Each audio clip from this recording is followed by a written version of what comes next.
आगीचा धोक्याचा गजर वाजला की फायर ब्रिगेडच्या जवानांचं काम सुरू होतं. त्यांना वेळेचा काटेकोर वापर करावा लागतो, कारण इथं सेकंदाचंही मोल आहे. काही सेकंदातच ते आपले गणवेश परिधान करून कामाला तयार होतात. कोणतंही संकट असो, आग लागलेली असो, अपघात असो, पाण्यात बुडालेलं जनावर असो की लिफ्ट मध्ये अडकलेला माणूस असो, हे वीर आपल्या जीवाची पर्वा न करता मदतीसाठी धाव घेतात. पुणे मिररच्या टीमनं नुकत्याच एका लाईव्ह मॉक ड्रिल मध्ये हा अनुभव घेतला. गजर वाजल्याबरोबर जवानांनी आपलं काम सोडून 25 सेकंदात अग्निशामक गाडीचं इंजिन सुरू केलं आणि सरसर धावून शहराच्या सुरक्षेसाठी सज्ज झाले.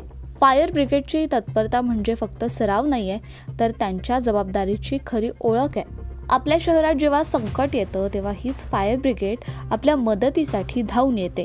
पुणे फायर ब्रिगेडच्या धाडसी कार्यामुळे आपल्याला नेहमीच खात्री असते, मदत क्षणभरही दूर नाहीये.